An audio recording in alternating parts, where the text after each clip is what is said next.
Hi සුබ දවසක් ඔයාලා හැමෝටම. ඔන්න මම අද ඔයාලට අරගෙන ආවේ ලොකු වියදමක් නැතුව හරිම ලේසියෙන් වගේම ඉක්මනටම හදාගන්න පුළුවන් vegetable rice recipe එකක්. ඉතින් මේක හරිම රසයි මේ විදිහට හැදුවම. එහෙනම් අපි බලමු මේ vegetable rice එක හදාගන්න අපිට අවශ්‍ය කරන්නේ මොනවද කියලා.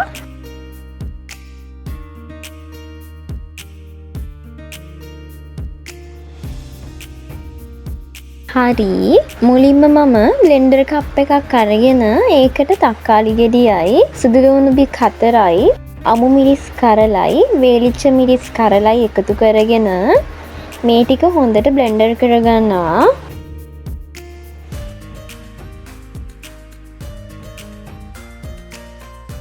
ඊළඟට මම භාජනයක් ලිපේ තියලා ඒකට තෙල් ටිකක් එකතු කරගන්නවා. තෙල් ටික රත් වුණාට පස්සේ මම මුලින්ම බ්ලෙන්ඩර් කරගත්ත මිශ්‍රණය භාජනයට එකතු කරගෙන මේ වගේ හොඳට කලවම් කරගන්නවා.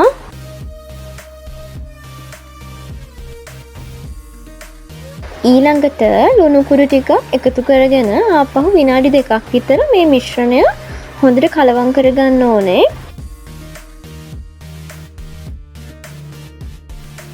ඊට පස්සේ අපි මේක ලිපෙන් අයින් කරගමු. හරි මම දැන් ආපහු භාජනයක් ලිපේ තියලා ඒකට තෙල් ටිකක් එකතු කරගන්නවා. තෙල් ටික රත් වුණාට පස්සේ සුදු ලුණු ටිකයි බී ලුණු ටිකයි එකතු කරගෙන මේ ටික පොඩි වෙලාවක් හොඳට ටෙම්පරාදු කරගන්නවා.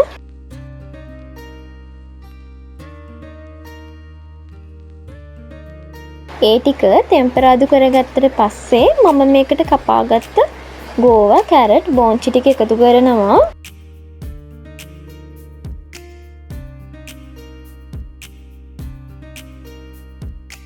එළවලු ටිකටත් ලුණු කුඩු ටිකක් එකතු කරගෙන මම දැන් මේ ටික හොඳට කලවම් කරගන්නවා.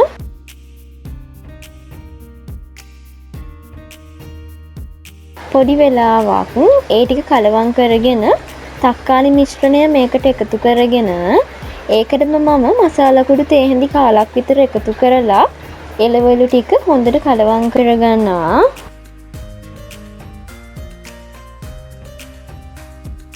විනාඩි 2-3ක් විතර එළවලු ටික මේ වගේ හොඳට කලවම් කරගන්නවා.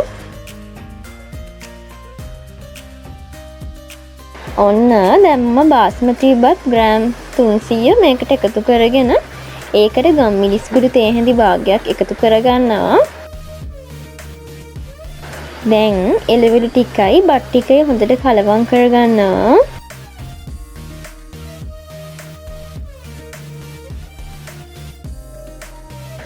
ඔන්න දැන් අපේ vegetable rice එක හදාගෙන ඉවරයි.